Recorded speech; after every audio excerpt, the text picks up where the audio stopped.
உங்களுடைய உடல் நலத்திற்காக நீங்க கை தட்டி ஆகணும். என்ன காரணம் அப்படின்னு கேட்டீங்கன்னா, கை தட்டுவதன் மூலமாக மனம் என்பது மகிழ்ச்சி பெறுகிறதா, மனம் என்பது அமைதி பெறுகிறதா, மூளைக்கு ஓடக்கூடிய நரம்பு மண்டலங்கள் எல்லாமே சீராக ஓடக்கூடிய தன்மை பெறுகிறதா. அது மட்டும் கிடையாதுங்க. காய்ச்சல், சளி, தலைவலி அப்படின்னா எல்லாருமே மருத்துவமனைக்கு போறோம் இல்லையா? எதற்காக போறோம்? ஏன்னா உலகத்திலே சிறந்த உழைப்பு எது தெரியுங்களா? ஒத்துழைப்பு தான். இங்க உட்கார்ந்துட்டு பேச வேண்டாம். அப்புறம் நான் தொழிலை குறைச்சிட்டு உள்ள போயிருவேன். என்னது?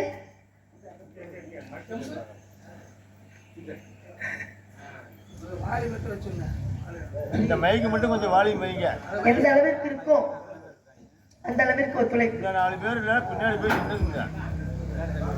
ஏன்னா எவ்வளவோ செலவு பண்ணி நாடகத்தை வச்சு பாக்குறீங்க. எங்களுக்கு ஒண்ணும் நஷ்டம் கிடையாது. காலையில கையில விடுஞ்சா வருமானத்தை கொடுக்க போறீங்க.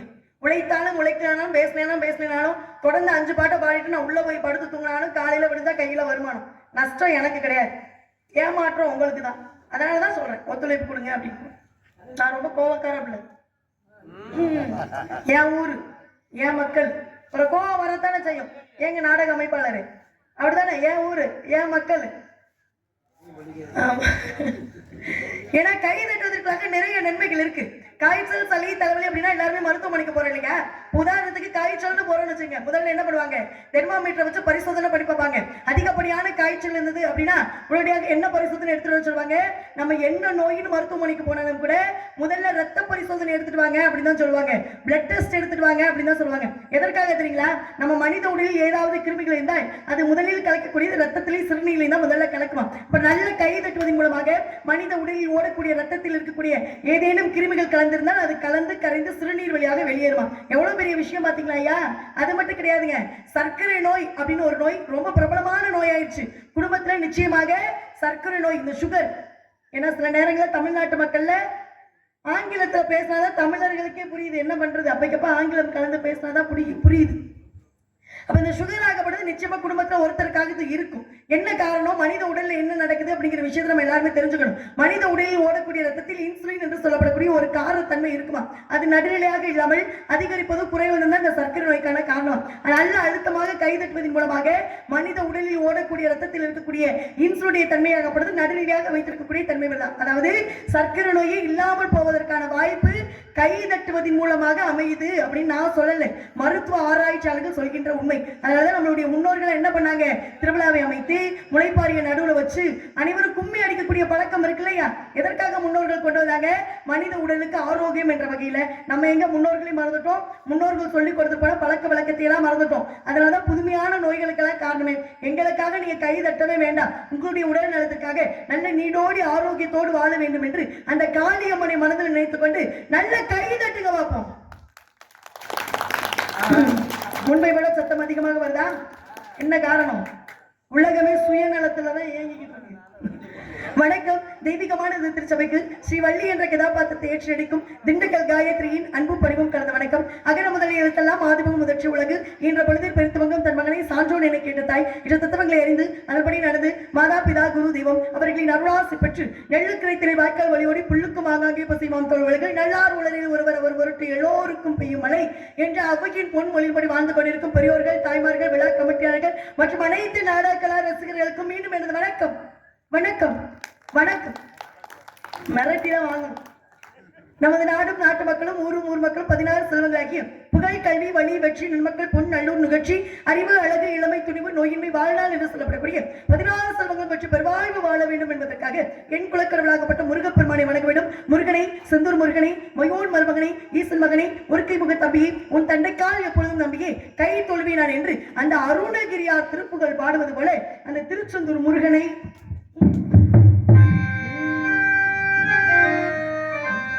செந்தூர் முருகன் கோவிலில் ஒரு செய்தியை நான் கேட்டேன்.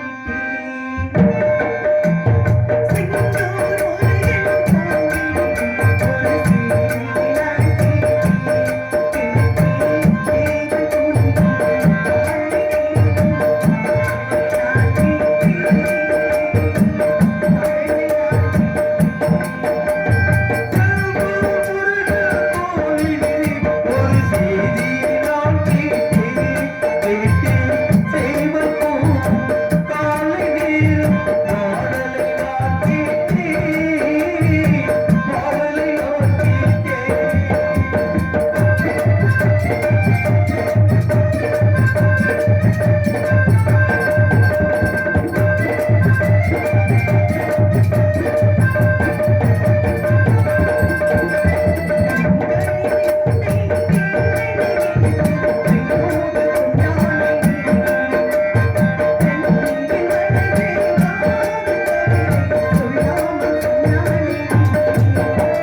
அந்த முக்கிய தொழுவாருக்கு ஒரு திங்களை என்று அந்த அபிராமிப்பட்டர் போற்றுவது போன்று தக்கர் புறநாயக வணங்க வேண்டும். பரபரப்பாக பறந்து செல்வாரும் சுறுசுறுப்பாக தொடர்ந்து செல்வரும் மதுவும் அங்கே என மயங்கி நிற்பாரும் மாளிகை எழுப்பு மனம் துளிப்பார் மண்புடியில் விளக்கில் வாழும் மனிதர்களும் ஐயா பசில அழகும் ஆட்சித்தர்கள் வெயில் கருதாத நிறைய செய்யும் விவசாயிகளும் இந்த பரந்த உலகின் பங்குத்தாரர்கள். அப்படிப்பட்ட இந்த பரந்த உலகின் பங்குத்தாரர்களாக இருக்கக்கூடிய நம்மை அந்த கற்பனாகி அந்த மாரியம்மன் அந்த காளியம்மன் அந்த அங்காள பரமேஸ்வரி எப்படியெல்லாம் காத்துள்ள வேண்டும் என்ற இந்த உலகத்தில் இருக்கக்கூடிய எல்லாருமே பங்காளிகள் தான். இந்த பங்காளிகளை காத்துள்ள வேண்டும். அதனாலதான் அமாவாசை பௌர்ணமியாக மாறுமையா எப்படி அமாவாசை பௌர்ணமியா மாற வித்தியாசமா இருக்குல்ல, ஆச்சரியமா இருக்குல்ல, அதிசயமா இருக்குல்ல, அற்புதமா இருக்கு.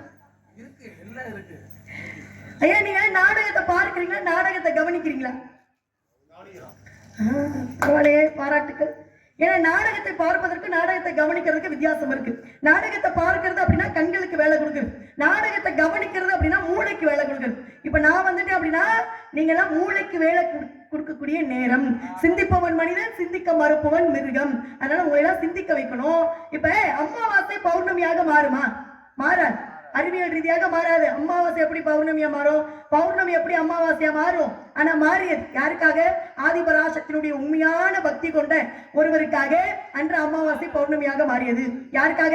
அபிராமி பட்டர் என்பவருக்காக. அதனாலதான் அவர் அபிராமி அந்தாதி அப்படின்ற ஒரு நூலையே எழுதினாரு. அதுல வைராகி நிலை பெறுவதற்காக நிறைய கவிகள் எழுதியிருக்கிறாரு. பூத்தவளை புவனம் 14, பூத்தவண்ணம் காத்தவளை, பின் கறந்தவளை, கரை கண்டவனுக்கு மூத்தவளை, என்றும் மூவா முகுந்தனுக்கு இளையவளை, மாத்தவளை, உன்னை அன்றி தெய்வம் வந்திப்பதே.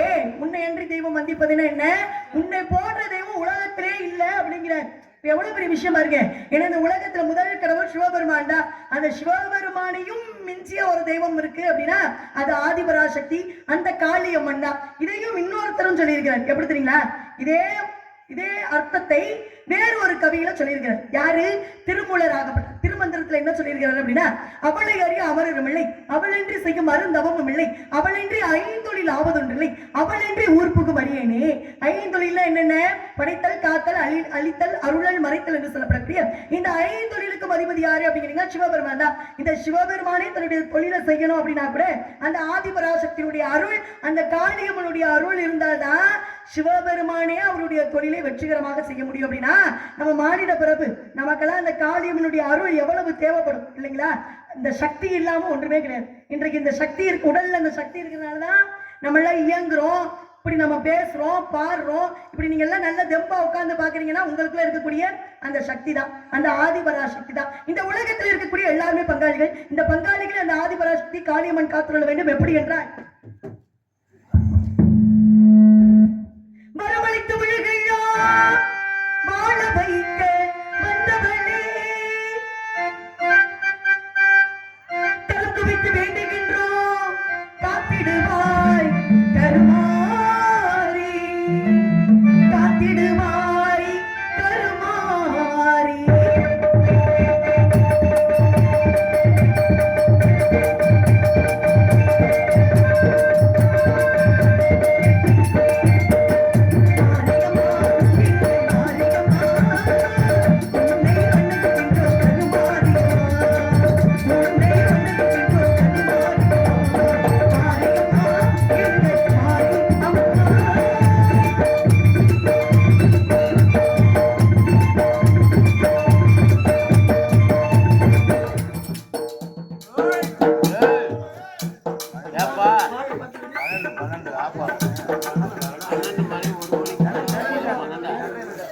நீலாம் எந்த ஊர்ல இருக்குதா?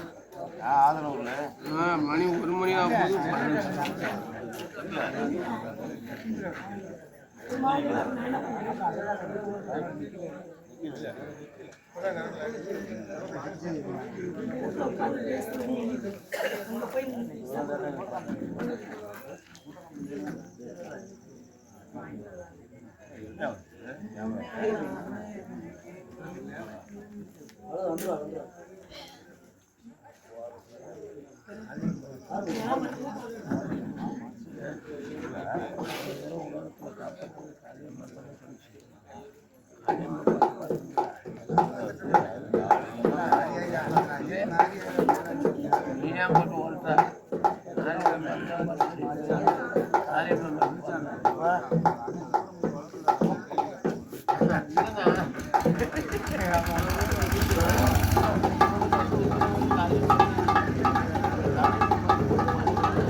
நேரினிலே நீகிருக்கும்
யாரா இந்த பொண்ணு வந்து பாடுறாங்க பேசுறாங்க யாருன்னே தெரியலையே அப்படின்னு நம்மளை பார்த்து யாருமே கேள்வி கேட்கவே கூடாது.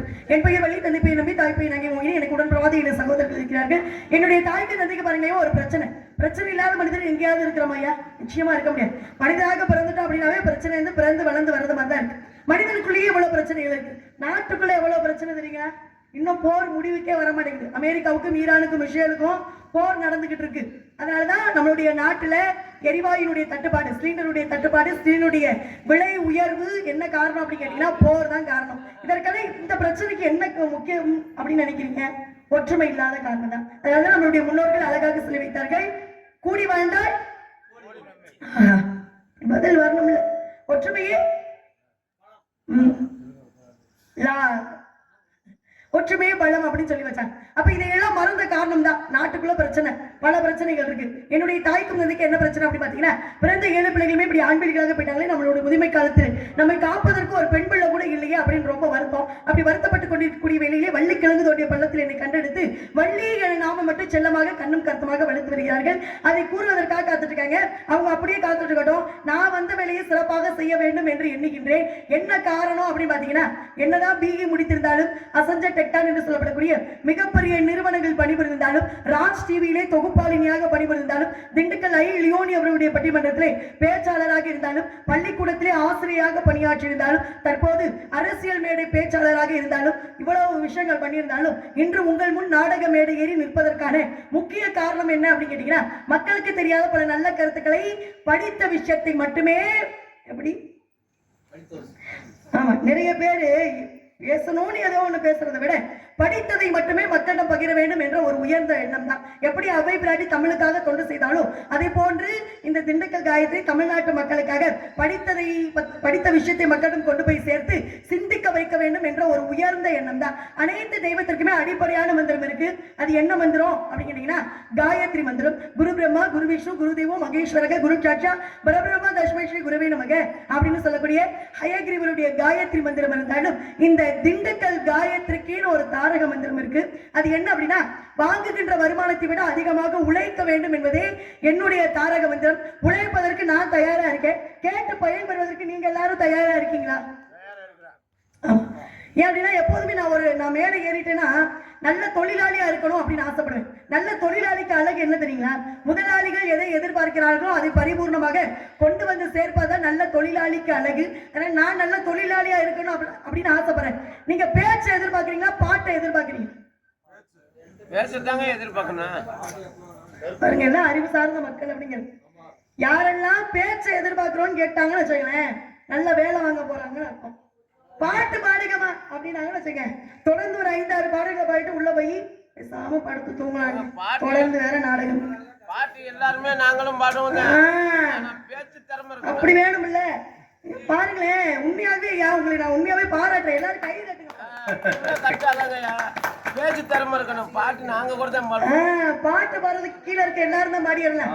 வரக்கூடிய ஹார்மோனிய கலைஞர் பாடுறாங்க, நகைச்சுவை நடிகர்கள் பாருங்க, வரக்கூடிய பாட்டுக்கு நாரதர் வராரு, அவரும் பாடதான் செய்வாரு. ஆனா இந்த வள்ளிக்கு என்ன ஒரு முக்கியத்துவம் இருக்கு தெரியுங்களா? இந்த மேடையில எத்தனையோ நாடகம் போதும், நான் பேசிக்கிறேன். ஏன்னா இந்த மேடையில நிறைய நாடகங்கள் வச்சிருக்கலாம். மகமாயி, முத்தாளம்மன், பாண்டிச்சாமி, சத்யவான் சாவித்ரி, இப்படி எத்தனையோ வகையான நாடகங்கள் இருக்கியா. இந்த நாடகத்தில வச்சிருக்கலாம். ஏன் குறிப்பாக வள்ளி திருமண நாடகத்தை வச்சீங்க? வள்ளி திருமண நாடகத்தின் மூலமாக மட்டும்தான் நமக்கு தெரியாத பல நல்ல கருத்துக்களை, புராணம், ஆன்மீகம், இதிகாசம், அறிவியல், தமிழை பற்றி, நாட்டு நடப்புகளை பற்றி அனைத்தையும் தெரிந்து கொள்ளக்கூடிய ஒரே நாடகம் எது அப்படின்னு கேட்டீங்கன்னா, இந்த வள்ளி திருமண நாடகம் மட்டும்தான்.